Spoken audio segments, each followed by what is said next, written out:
नमस्कार, good afternoon. स्वागत है आप सबों का मेरे चैनल राज राठौर एजुकेशन में और मैं हूं आपका अपना राठौर। तो साथियों, आज का क्लास प्रारंभ हो चुका है और पुनः टॉप 50 क्वेश्चंस हम आप सबों के समक्ष लेते हैं। और टॉप 50 क्वेश्चन में आज का पहला प्रश्न आप सबों के सामने है, पुस्तकालय विज्ञान का जनक किसे कहा जाता है। तो शायद ही मेरे कोई दोस्त, कोई भाई ऐसे होंगे जिनको पता नहीं होगा। Melvil Dewey, S R. Ranganathan, John Dewey या हेनरी फ्योल। सही उत्तर क्या होगा, जल्दी से सही उत्तर आप लोगों को फटाफट बताना है। क्या होगा इसका सही उत्तर? बिल्कुल सही आप सोच रहे हैं, एस.आर. रंगनाथन। हम इसकी व्याख्या भी आपके समक्ष करना चाहेंगे कि डॉक्टर एस.आर. रंगनाथन को पुस्तकालय विज्ञान का जनक माना जाता है। उन्होंने पुस्तकालय विज्ञान के 5 नियम प्रतिपादित किए जो आधुनिक पुस्तकालय प्रबंधन का आधार है ना। उनकी रचनाएं जैसे कोलन वर्गीकरण, सी हम लोग कहते हैं, और library science with a sound to documentation, इस क्षेत्र को व्यवस्थित और वैज्ञानिक दृष्टिकोण। चलिए अगले प्रश्न की ओर चलते हैं। एलसी वर्गीकरण का पूरा नाम क्या है? Library code, library of Congress, legal classification या लोकल कैटलॉग। का उत्तर आप लोग बताएं। एलसी वर्गीकरण, तो इसका उत्तर होगा प्यारे साथियों लाइब्रेरी ऑफ कांग्रेस, है ना। तो एलसी का पूरा नाम लाइब्रेरी ऑफ कांग्रेस है। यह क्या है? तो यह अमेरिका की लाइब्रेरी ऑफ कांग्रेस द्वारा विकसित वर्गीकरण प्रणाली है जो पुस्तकों को विषय के आधार पर व्यवस्थित करती है। यह एकेडमिक और अनुसंधान पुस्तकालयों में व्यापक रूप से प्रयोग होती है। ठीक है, चलिए हम लोग चलते हैं प्रश्न नंबर 3 की ओर। तीसरा प्रश्न है कि थिसारस का पुस्तकालय में मुख्य उपयोग क्या है? प्रश्न फिर से सुनिएगा। थिसारस का पुस्तकालय में मुख्य उपयोग क्या है? पुस्तकों को संरक्षित करना, समानार्थी शब्द खोजना, पुस्तकों को वितरित करना और पुस्तकें खरीदना। का उत्तर क्या होगा, जल्दी बताएं।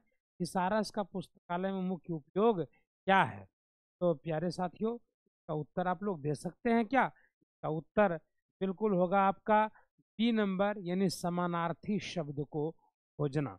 तो थिसारस जो है एक संदर्भ, एक रेफरेंस उपकरण है जो शब्दों के समानार्थी और संबंधित शब्द को प्रदान करता है ना। और पुस्तकालयों में इसका उपयोग विषय के खोज के लिए, इंडेक्सिंग और सूचना रिट्रीविंग के लिए, सूचना पुनर्प्राप्ति के लिए उपयोग होता है साथियों, जिससे उपयोगकर्ता सटीक सामग्री तक पहुंच सके। उम्मीद है कि आप सबों को ये समझ में आ रहा हो, है ना। चलिए उसके बाद हम लोग चलते हैं अगले प्रश्न की तरफ। ISSN का संबंध किससे है? ISSN का संबंध किससे है? पुस्तकों से है, पत्रिकाओं से है, समाचार पत्रों से है या ई बुक्स से है? किससे है बता सकते हैं? ISSN का संबंध किससे है? तो आप लोग निश्चित तौर पर लाइब्रेरी साइंस के छात्र छात्राएं हैं, तो आप सबको पता होगा कि ISSN का संबंध जो है प्यारे बच्चों, वो पत्रिकाओं से है। और ISSN है क्या? तो इंटरनेशनल स्टैंडर्ड सीरियल नंबर है।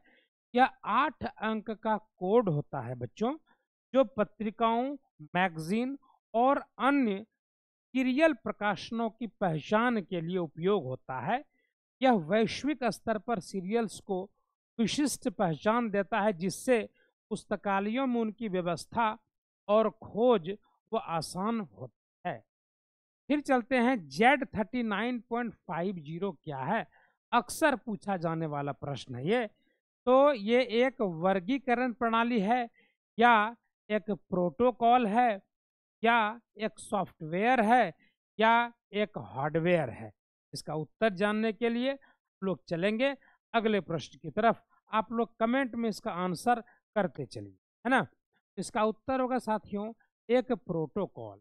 Z39.50 जो है एक इंटरनेशनल स्टैंडर्ड प्रोटोकॉल है जो पुस्तकालयों और सूचना प्रणालियों के बीच जो है डेटाबेस खोज और सूचना रिट्रीव, सूचना पुनर्प्राप्ति को सुगम बनाता है, इजी बनाता है।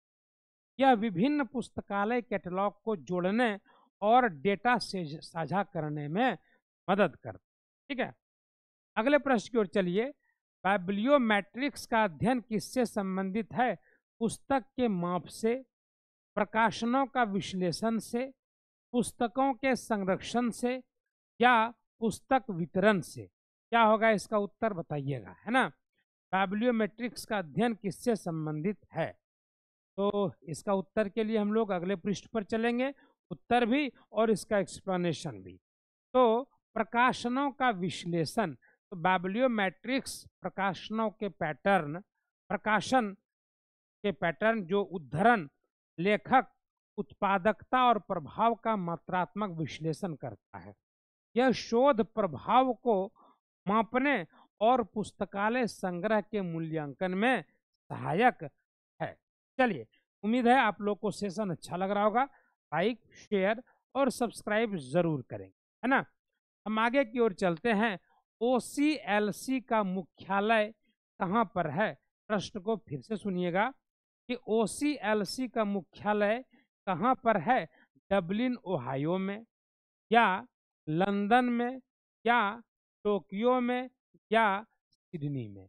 आपका उत्तर क्या होगा? OCLC का मुख्यालय कहाँ है? तो बता सकते हैं कि डबलिन ओहायो में है।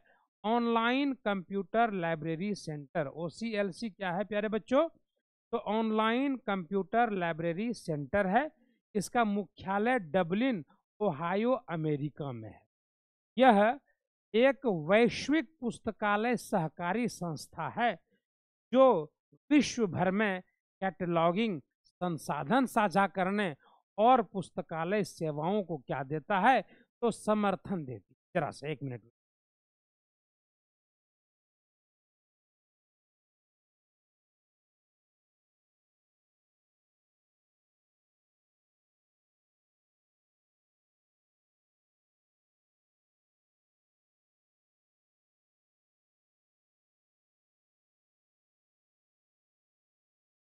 उसके बाद हम लोग चलते हैं नेक्स्ट पॉइंट पर। आर्काइव का मुख्य उद्देश्य क्या है? आर्काइव का मुख्य उद्देश्य क्या है? तो पुस्तकों को बेचना पहला ऑप्शन है, दूसरा दस्तावेज को संरक्षित करना दूसरा ऑप्शन है, तीसरा पुस्तकों को छापना और चौथा पुस्तकों को खरीदना, है ना। आर्काइव का मुख्य उद्देश्य क्या है? बता सकता है आर्काइव का मुख्य उद्देश्य क्या है? तो दस्तावेज को संरक्षित करना, यह आर्काइव का मुख्य उद्देश्य है। और आर्काइव क्या करता है? तो आर्काइव का उद्देश्य ऐतिहासिक, प्रशासनिक और सांस्कृतिक महत्व के दस्तावेजों को संरक्षित करना है। यह भविष्य के शोध और संदर्भ के लिए अभिलेख, पत्र और रिकॉर्ड को सुरक्षित रखता है। अगला प्रश्न की ओर चलते हैं। ई जर्नल का लाभ क्या है? भौतिक स्थान की आवश्यकता, दूसरा ऑप्शन है सीमित पहुंच, तीसरा ऑप्शन है त्वरित ऑनलाइन पहुंच और चौथा ऑप्शन है उच्च लागत। 9 नंबर का उत्तर क्या होगा? ई जर्नल का लाभ क्या है? तो त्वरित ऑनलाइन पहुंच। ई जर्नल शोध पत्रों को और लेखों को ऑनलाइन उपलब्ध कराते हैं, जिससे उपयोगकर्ता कहीं से भी किसी भी समय त्वरित पहुंच प्राप्त कर सकते हैं। यह समय और स्थान की बचत करता है। चलिए, 10वां नंबर प्रश्न की ओर हम लोग चलते हैं कि कैटलॉगिंग इन पब्लिकेशन यानी CIP, CIP जब भी हो याद रखिएगा इस शॉर्ट फॉर्म का फुल फॉर्म होगा कैटलॉगिंग इन पब्लिकेशन का उद्देश्य क्या है? तो पुस्तकों का प्रकाशन, या प्री पब्लिकेशन कैटलॉगिंग, या पुस्तक बिक्री, या पुस्तक संरक्षण। इसका उत्तर क्या होगा प्यारे साथियों? बताएंगे इसका उत्तर। इसका उत्तर होगा प्री पब्लिकेशन कैटलॉगिंग, यानी कैटलॉगिंग इन पब्लिकेशन प्रकाशन से पहले पुस्तकों का कैटलॉग रिकॉर्ड तैयार करता है। यह पुस्तकालयों को अग्रिम रूप से पुस्तक की जानकारी प्राप्त करने और व्यवस्था में सहायता करता है ना। उम्मीद है कि आप लोग को इस में आ गया। नेक्स्ट चलते हैं, FRBR का पूरा नाम क्या है? Functional requirements for bibliographic records. दूसरा है free resources for book readers. तीसरा है fundamental rules for book registration. और चौथा है fast retrieval of bibliographic records. आप कर दें जल्दी से इसका, FRBR का पूरा नाम क्या है? याद रखेंगे कि functional requirements for bibliographic records का फुल फॉर्म होगा। और ये है क्या? तो एक वैचारिक मॉडल है जो पुस्तकालय कैटलॉग में ग्रंथ सूची रिकॉर्ड की कार्यात्मक आवश्यकताओं को परिभाषित करता है, जिससे खोज और पहुंच ये बेहतर होती है। ठीक है, 12वें नंबर प्रश्न की ओर चलते हैं प्यारे साथियों। विश्व पुस्तक दिवस कब मनाया जाता है? प्रश्न को पुनः सुनिएगा कि विश्व पुस्तक दिवस कब मनाया जाता है? 23 अप्रैल को, 15 अगस्त को, 2 अक्टूबर को और 14 नवंबर को। 12 नंबर का उत्तर का प्रतीक्षा कर रहे हैं, जल्दी से कमेंट में आप लोग उत्तर दें। विश्व पुस्तक दिवस कब मनाया जाता है? तो विश्व पुस्तक दिवस 23 अप्रैल को मनाया जाता है प्यारे साथियों, है ना। विश्व पुस्तक दिवस 23 अप्रैल को यूनेस्को द्वारा मनाया जाता है। ठीक है, यह दिन पठन, प्रकाशन और कॉपीराइट को बढ़ावा देता है और विश्व भर में साहित्य के महत्व को क्या करता है? तो रेखांकित। ठीक है, चलिए हम लोग 13 नंबर की ओर चलते हैं। पुस्तकालय में स्टैक एरिया क्या होता है? स्टैक एरिया किसको कहते हैं? पुस्तकालय में जो स्टैक एरिया है वो क्या होता है? आप लोग बता सकते हैं स्टैक एरिया क्या होता है? तो स्टाफ का कार्य क्षेत्र होता है, पुस्तक भंडारण क्षेत्र होता है, पठन कक्षा होता है, पठन कक्ष या कंप्यूटर क्षेत्र होता है। क्या होता है पुस्तकालय में स्टैक एरिया? तो पुस्तकालय में स्टैक एरिया होता है पुस्तक भंडारण क्षेत्र। स्टैक एरिया जो है ये पुस्तकालय का वह भाग है जहां पुस्तकें शेल्फ पर व्यवस्थित रूप से संग्रहित की जाती है। यह उपयोगकर्ताओं और स्टाफ के लिए पुस्तक की खोज को क्या बनाता है? तो सुगम बनाता है, आसान बनाता है, इजी। ठीक है, अगले प्रश्न की ओर चलते हैं। कोहा क्या है ना। प्रश्न है कोहा क्या है? एक वर्गीकरण प्रणाली, एक ओपन सोर्स सॉफ्टवेयर, एक डिजिटल डिवाइस और एक संदर्भ स्रोत। का उत्तर क्या होगा? कोहा क्या है? तो आप बता सकते हैं कि कोहा क्या होता है। तो एक ओपन सोर्स सॉफ्टवेयर है ये। कोहा एक ओपन सोर्स पुस्तकालय प्रबंधन सॉफ्टवेयर है। यह कैटलॉगिंग, सर्कुलेशन और उपयोगकर्ता प्रबंधन को स्वचालित करता है, जिससे पुस्तकालय संचालन जो है आसान और कुशल। ठीक है, चलिए अगले प्रश्न की ओर हम लोग चलते हैं। माइक्रोफिल्म का उपयोग किसके लिए होता है? पुस्तकों को छापने के लिए, दस्तावेज को संरक्षित करने के लिए, पुस्तकों को वितरित करने के लिए या पुस्तकों को खरीदने के लिए, है ना। माइक्रोफिल्म का उपयोग किस लिए होता है? चलिए आगे बढ़ते हैं प्रश्न का उत्तर जानने के लिए। दस्तावेज को संरक्षित करने के लिए, है ना। तो माइक्रोफिल्म दस्तावेजों, समाचार पत्रों, पुस्तकों को छोटे फिल्म प्रारूप में संरक्षित करता है। यह लंबे समय तक सामग्री को सुरक्षित रखने और स्थान बचाने में सहायक है। ठीक है, अगला प्रश्न की ओर चलते। पुस्तकालय में SDI का अर्थ क्या है? Selective dissemination of information. दूसरा, स्टैंडर्ड डॉक्यूमेंट इंडेक्सिंग।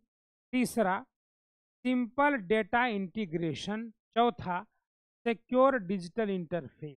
है ना, ABCD में से आपका चारों में से ऑप्शन क्या होगा? तो A नंबर होगा, सेलेक्टिव डिसेमेंटेशन ऑफ इंफॉर्मेशन। ये है क्या? तो ये एक प्रकार का सर्विस है साथियों, सेवा है जो उपयोगकर्ताओं को उनकी रुचि के अनुसार नवीनतम जानकारी देता है।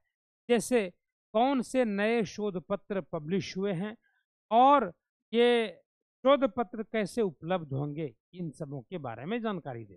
ठीक है, चलिए 17वें नंबर प्रश्न की ओर चलते हैं कि ब्रिटिश लाइब्रेरी का मुख्यालय कहाँ है? लंदन में है, न्यूयॉर्क में है, पेरिस में है या बर्लिन में है ब्रिटिश लाइब्रेरी का मुख्यालय? तो निश्चित तौर पर आप लोगों को पता चल गया होगा कि लंदन में है। ब्रिटिश लाइब्रेरी यूनाइटेड किंगडम की एक राष्ट्रीय पुस्तकालय का मुख्यालय लंदन में है। यह विश्व की सबसे बड़ी पुस्तकालयों में से एक है और लाखों पुस्तकों को संग्रहित। ठीक है, चलिए पुस्तकालय में ओपीएसी का उपयोग किस लिए होता है? ओपीएसी क्या है आगे बता भी देंगे आप लोग को। पुस्तक को खरीदना, ऑनलाइन कैटलॉग को खोजना, पुस्तकों का संरक्षण और स्टाफ का प्रबंधन, है ना। पुस्तकालय में ओपीएससी का प्रयोग किसके लिए है? तो ऑनलाइन, पहले ये जान लीजिए कि ओपीएससी है क्या। उत्तर तो बी हो गया। OPSC online public access catalogue, catalogue के नाम से ही पता चल जाना चाहिए कि यह एक ऑनलाइन सिस्टम है जो उपयोगकर्ताओं को पुस्तकालय के संग्रह जैसे पुस्तकें और जर्नल्स को खोजने में मदद करता है। यह सुविधाजनक भी है और त्वरित भी। ठीक है, पबमेड किस क्षेत्र से संबंधित है? इंजीनियरिंग से, चिकित्सा से, साहित्य से और कला से। पबमेड किस क्षेत्र से संबंधित है? इंजीनियरिंग, चिकित्सा, साहित्य और कला। पबमेड किस क्षेत्र से है? तो चिकित्सा से, है ना। पबमेड एक डेटाबेस है प्यारे बच्चों, जो चिकित्सा, जैव चिकित्सा और जीवन विज्ञान से संबंधित शोध पत्र और लेख प्रदान करता है। यह national library of medicine America द्वारा संचालित है। ये कभी कभी प्रश्न पूछ देता है, लाइब्रेरी ऑफ मेडिसिन अमेरिका द्वारा संचालित है, याद रखेंगे इस चीज को। चलिए प्रश्न नंबर 20 की ओर चलते हैं। हमारा जो 20वां प्रश्न है प्यारे बच्चों, पुस्तकालय में, है ना, पुस्तकालय में डिजिटल रिपॉजिटरी का उद्देश्य क्या है? पुस्तकों को बेचना ये उद्देश्य है, या डिजिटल सामग्री को संग्रहित करना ये उद्देश्य है, या पुस्तकों को छापना ये उद्देश्य है, या स्टाफ का प्रशिक्षण ये उद्देश्य है। डिजिटल डिपॉजिटरी का क्या मतलब है आप लोग बता सकते हैं क्या? तो डिजिटल सामग्री को संग्रहित करना, इकट्ठा करना, एक जगह जमा करना। डिजिटल डिपॉजिटरी ई बुक्स, शोध पत्र, थीसिस और अन्य डिजिटल सामग्री को संग्रहित और संरक्षित करता है, जिससे ऑनलाइन पहुंच जो है वो आसान। ठीक है, चलिए 21वां नंबर प्रश्न है प्यारे बच्चों, एएसीआर का पूरा नाम क्या है? एंग्लो अमेरिकन कैटलॉगिंग रूल्स दूसरा है, advanced access to catalogue resources तीसरा है, automated analysis of catalogue records चौथा है, annual audit of catalogue rules, है ना। तो 21वें नंबर का उत्तर होगा आपका एंग्लो अमेरिकन कैटलॉगिंग रूल्स, है ना। ये कैटलॉगिंग के लिए मानक नियम है जो क्या करता है, पुस्तकालयों में पुस्तकों और संसाधनों का व्यवस्थित विवरण प्रदान करता है प्यारे। ठीक है, अगले प्रश्न की ओर चलते हैं। लाइब्रेरी ऑटोमेशन का मुख्य लाभ क्या है? प्रश्न है लागत बढ़ाना, दूसरा है समय और श्रम की बचत करना, तीसरा है पुस्तकों को नष्ट करना और चौथा है भौतिक स्थान को बढ़ाना। लाइब्रेरी ऑटोमेशन का मुख्य उद्देश्य, ऑटोमेशन शब्द जो है याद रखेंगे कि ऑटोमेटिक से ऑटोमेशन बना है। देखिए इसका होगा कि समय का और श्रम का बचत करना, है ना। तो लाइब्रेरी ऑटोमेशन कंप्यूटर और सॉफ्टवेयर के उपयोग से कैटलॉगिंग, सर्कुलेशन और खोज को ऑटोमेट करता है, स्वचालित करता है, जिससे समय की भी बचत होती है प्यारे बच्चों और श्रम की भी बचत होती है और कार्य की कुशलता भी बढ़ती है। ठीक है, चलिए प्रश्न नंबर 23 की ओर हम लोग चलेंगे। हमारा जो 23वां प्रश्न है, आप लोग निश्चित तौर पर कमेंट में अपना अपना आंसर लिखते जाएंगे कि पुस्तकालय में माइक्रोफिच क्या है। प्रश्न में फिर से दोहरा रहा हूं कि पुस्तकालय में माइक्रोफिच क्या है? एक छोटा कंप्यूटर है, सूक्ष्म फिल्म प्रारूप है, एक सॉफ्टवेयर है और एक प्रिंटर है। 23 नंबर का उत्तर आप लोग को बताना है। पुस्तकालय में माइक्रोफिच है क्या, है ना। तो पुस्तकालय में माइक्रोफिच फिल्म का प्रारूप है प्यारे बच्चों, और माइक्रोफिच एक सपाट सूक्ष्म फिल्म है जो दस्तावेज और समाचार पत्र को छोटे प्रारूप में संरक्षित करता है। यह स्थान भी बचाता है और लंबे समय तक सामग्री को सुरक्षित भी रखता है। चलिए, हमारा अगला प्रश्न है, आरडीए का अर्थ क्या है। आरडीए किसे कहते हैं?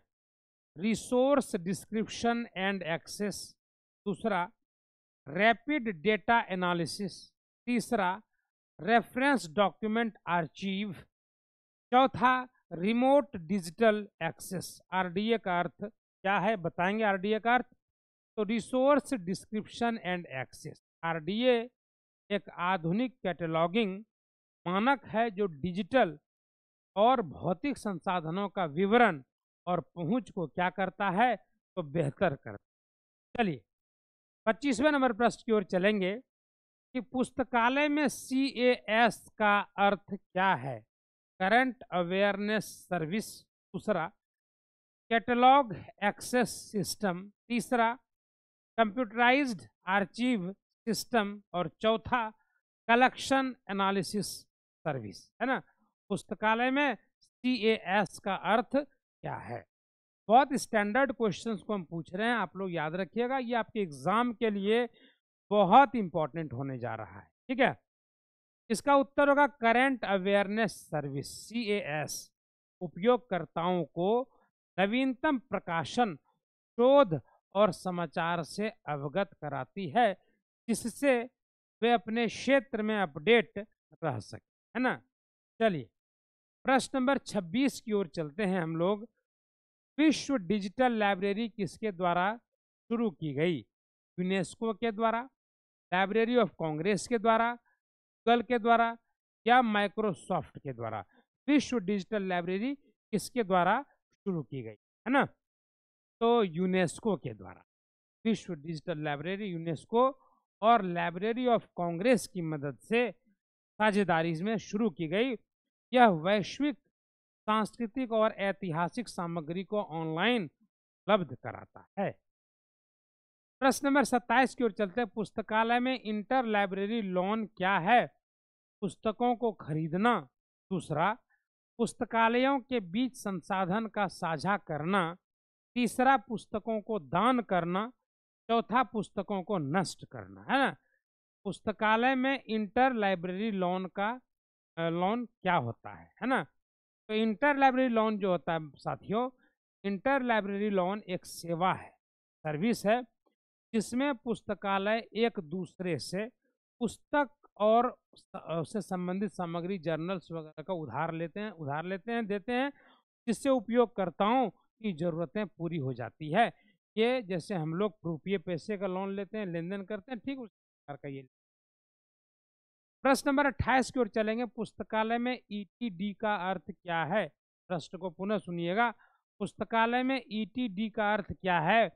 इलेक्ट्रॉनिक थीसिस एंड डिजर्टेशन, दूसरा है इन्हांस्ड टेक्स्ट डिलीवरी, तीसरा है इलेक्ट्रॉनिक ट्रांजैक्शन डेटाबेस, और चौथा है इफिशिएंट टास्क डिस्ट्रीब्यूशन।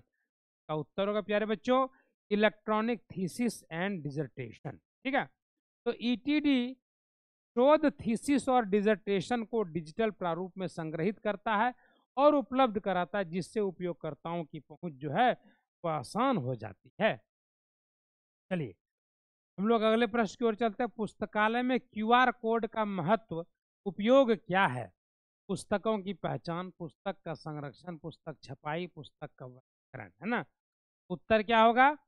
तो पुस्तक की पहचान, QR code, quick response code जिसको हम लोग कहते हैं, पुस्तकालय में पुस्तकों और संसाधनों को त्वरित पहचान और ट्रैकिंग के लिए उपयोग होता है, और उपयोगकर्ता इसे स्कैन करके जानकारी प्राप्त कर सकते हैं, है ना। चलिए प्रश्न नंबर 30 की ओर चलते हैं। पुस्तकालय में ग्रीन लाइब्रेरी का अर्थ क्या है?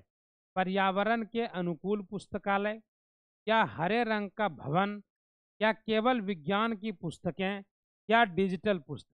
का उत्तर क्या होगा 30 नंबर का।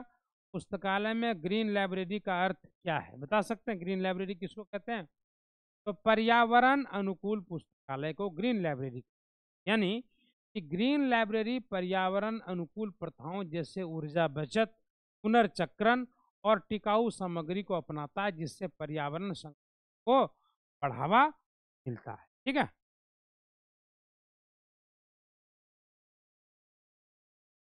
चलिए 31 नंबर की ओर। 31 नंबर का प्रश्न हमारा है कि पुस्तकालय में संरक्षण का मुख्य उद्देश्य क्या है? पुस्तकें बेचना, सामग्री को सुरक्षित रखना, पुस्तकों को खरीदना, पुस्तकों को वितरित करना। पुस्तकालय में संरक्षण का मुख्य उद्देश्य क्या है? तो पुस्तकालय में सामग्री को सुरक्षित रखना यही मुख्य उद्देश्य है। संरक्षण पुस्तकालय सामग्री जैसे पुस्तक, पांडुलिपि और दस्तावेज को क्षति से बचाने और लंबे समय तक सुरक्षित रखने का कार्य है। ठीक है, चलिए डीएस स्पेस क्या है? एक हार्डवेयर है, एक ओपन सोर्स सॉफ्टवेयर है, एक वर्गीकरण प्रणाली है, या एक प्रिंटर है? क्या होगा इसका उत्तर? तो इसका उत्तर होगा एक ओपन सोर्स सॉफ्टवेयर है। डीएस स्पेस एक ओपन सोर्स सॉफ्टवेयर है जो डिजिटल रिपॉजिटरी के लिए उपयोग होता है। यह ई बुक्स, थीसिस और शोध पत्र को संग्रहित करता है और प्रबंधित भी है। पुस्तकालय में यूजर सर्वे का उद्देश्य क्या है? पुस्तकों को बेचना, उपयोगकर्ता आवश्यकताओं का आकलन, पुस्तकों को छापना, या स्टाफ का प्रशिक्षण। 33 नंबर का उत्तर आप लोग दे सकते हैं क्या? तो 33 का उत्तर होगा उपयोगकर्ता आवश्यकताओं का आकलन। यूजर सर्वे उपयोगकर्ताओं की जरूरतों, प्राथमिकताओं और संतुष्टि का आकलन करता है, जिससे पुस्तकालय सेवाओं और संग्रह को बेहतर किया जाए। प्रश्न नंबर 34 की ओर चलते हैं। पुस्तकालय में इंडेक्सिंग का उद्देश्य क्या है? पुस्तकों को संरक्षित करना, सामग्री को खोजने में सहायता, पुस्तकें बेचना, या पुस्तकें छापना। तो इसका उत्तर होगा बी नंबर, सामग्री को खोजने में सहायता। इंडेक्सिंग क्या करता है प्यारे बच्चों? तो पुस्तक, लेखों और सामग्री को विषय, लेखक या कीवर्ड के आधार पर व्यवस्थित करता है, जिससे खोज आसान होता है और त्वरित होता है। चलिए आज का अंतिम प्रश्न, 15 क्वेश्चन आज का बाकी रह जाएगा, नेक्स्ट डे कराएंगे। लाइब्रेरी नेटवर्क का मुख्य लाभ क्या है? लागत बढ़ाना, या संसाधन साझा करना, या पुस्तक नष्ट करना, या भौतिक स्थान बढ़ाना? इसका उत्तर होगा संसाधन को साझा करना, है ना। तो आज का क्लास हम लोग यहीं पर समाप्त करना चाहेंगे। के बाद क्लास नेक्स्ट डे कंटिन्यू रहेगा, क्योंकि आज कहीं हम बाहर जा रहे हैं। ठीक है, उठाएंगे, मिलते हैं हम लोग फिर नेक्स्ट क्लास में। तब तक के लिए लेते हैं आप सबों से विदा। चैनल को लाइक, शेयर और सब्सक्राइब करिए। हमारा ऐप राज राठौर एजुकेशन डाउनलोड कर लीजिए। मिलते हैं हम लोग फिर बाद में। धन्यवाद, बहुत बहुत धन्यवाद। जय हिंद, जय भारत, शबा।